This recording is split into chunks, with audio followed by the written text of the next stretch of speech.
Lorsqu'on demande de calculer un maximum ou un minimum d'une fonction, il est coutume de calculer la dérivée de cette fonction et de l'annuler.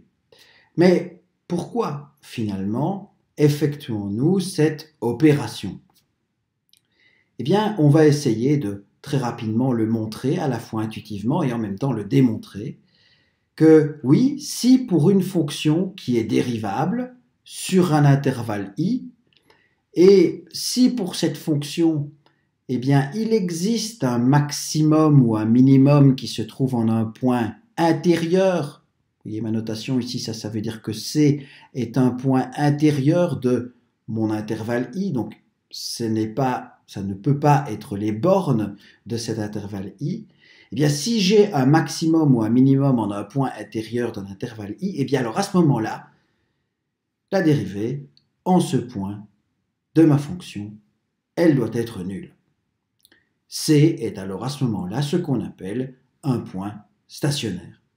Ceci est très facilement intuitivement compréhensible sur l'exemple qui est donné là-bas. Regardez, ici, si je regarde à gauche de C, regardons à gauche de C ce que vaut la dérivée. La dérivée, c'est la pente de la tangente à la courbe. La pente de la tangente à la courbe, à gauche de C, elle est positive, c'est une pente positive. À droite de C, la pente de la tangente à la courbe, eh bien, elle a une pente négative. Ça veut dire que la dérivée, quand elle est à gauche de C, elle a une pente positive. La dérivée, pardon, elle est positive quand elle est à gauche de C, pente de tangente positive. Et puis, quand elle est à droite de C, la dérivée, elle est négative. La pente de la tangente en un point à droite de C est négative.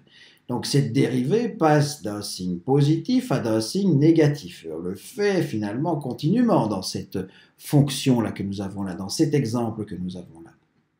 Eh bien, ça veut dire que si on passe d'une dérivée positive à une dérivée négative, ça veut dire qu'on passe par 0 à un moment donné. Et où est-ce qu'on passe par 0? Précisément en ce point C. En ce point C, nous devons avoir f' qui est égal à 0. Voilà. F' est égal à 0 en ce point C. Mais est-ce que c'est bien vrai ça? Regardons rapidement, plus précisément, ce dont il s'agit lorsque je vais regarder, f de C plus H moins f de C divisé par H. Voilà cette quantité-là,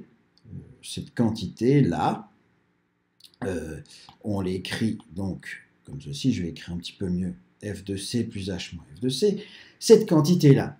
Alors, si H est plus grand que 0, quand H est plus grand que 0, cette quantité-là, C plus H se trouverait quelque part ici, donc f de C plus H est bien sûr plus petit que f de C. Et H est positif, donc alors si H est positif, nous avons cette quantité-là. Cette quantité-là, on va l'appeler, on va l'appeler Q de H. Eh bien, Q de H, c'est quelque chose qui est négatif, plus petit ou égal à 0. Et si H est négatif, donc alors à ce moment-là, on a C plus H, je ne vais peut-être pas l'écrire, mais C plus H qui va se retrouver ici à gauche de C, puisque H est négatif.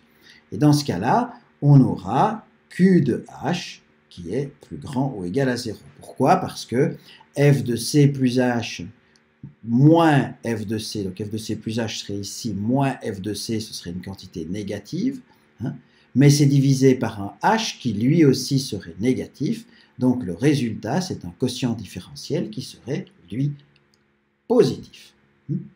Alors, on voit bien ce quotient différentiel qui est positif à gauche de C, et puis qui est négatif à droite de C. Donc on sait que ce coefficient différentiel, il passe par 0, lorsque H, il a tendance à passer par 0, ou en tout cas, on se dit qu'il est positif à gauche, négatif et à droite, eh bien, il doit passer par 0 à un moment donné. Oui, mais on ne peut pas faire la limite. Si on regarde f de C plus H en H qui vaut 0, moins f de C plus 0 moins f de C, ça fait 0, et puis H, ça fait 0 aussi. Donc, cette limite-là, il faut la calculer. Et donc, si je regarde comme à l'habitude, si on veut, je fais intervenir le quotient différentiel, donc j'ai f de c plus h moins f de c divisé par h. Ainsi donc, ceci, on écrit la limite pour h tendant vers 0 de ce quotient différentiel. Quand on écrit cette limite-là, ça veut dire qu'on écrit par définition de la dérivée exactement cette dérivée. Et comme la fonction est dérivable en c, cette dérivée existe, cette limite existe, et je peux même l'écrire, f' de c.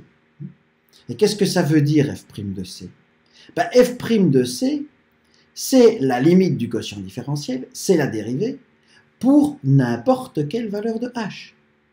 Que h soit positif et tende vers 0 depuis les valeurs positives et diminue pour finalement devenir 0 à l'infini, finalement devenir 0 à la limite, voilà. Eh bien, c'est cette limite de quotient différentiel, à ce moment-là, ce sera f' de c. Et si h est négatif et vient depuis les négatifs jusque 0, c'est-à-dire augmente, il vient depuis les négatifs jusque 0, eh bien, si je prends des h qui sont comme cela, la limite de mon quotient différentiel, ce sera aussi f' de c. Ça, quand une fonction est dérivable, ça veut dire ça. Ça veut dire que la limite à gauche, pour des h qui sont négatifs et qui vont vers 0, ou la limite à droite, pour des h qui sont positifs et qui viennent vers 0, ces deux limites-là sont égales et sont égales à f' de c. Voilà. Alors, par définition des limites maintenant, qu'est-ce que l'on peut dire? On sait que quand h est plus grand ou égal, est plus grand que 0, pardon, on sait que quand h est plus grand que 0, mon quotient différentiel est plus petit ou égal à 0.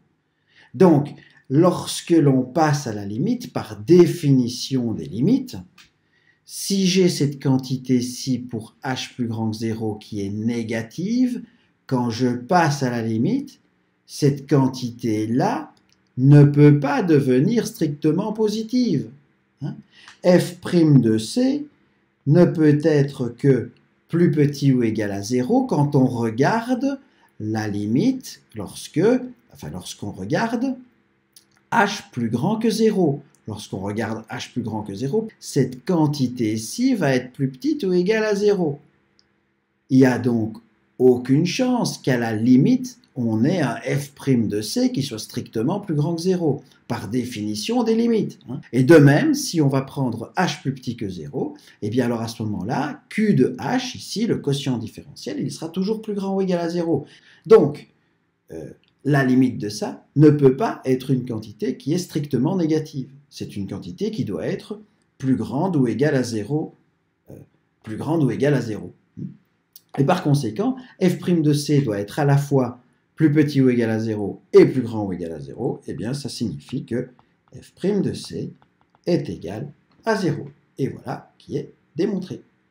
Alors, vous allez dire, bien sûr, les fonctions que nous allons rencontrer ne sont pas nécessairement des fonctions aussi simples que celles-là. Bien sûr, on peut avoir des fonctions qui vont se comporter de manière un peu plus particulière, comme ceci, vous voyez, où nous avons un certain nombre de vagues, par exemple, des fonctions qui sont toujours dérivables, mais dans ces cas-là, eh bien, ce que nous venons d'écrire reste toujours vrai. En quelque sorte, si par exemple je prends cette zone-ci et que je la zoome, eh bien j'obtiens ce qui se passe sur ce graphe-ci. Alors, bien entendu, ce point-là, tout comme ce point-là, ces différents points qui sont sur ce graphe un petit peu plus compliqué, eh bien, on peut aussi, si ce sont des maximums, si ce sont des maxima plutôt, eh bien on peut dire, eh bien oui, dans ce cas-là également, nous avons à gauche, si on prend une zone suffisamment petite autour du maximum, eh bien nous avons une pente de la tangente à cette courbe qui est positive à gauche de ce point et qui est négative à droite de ce point.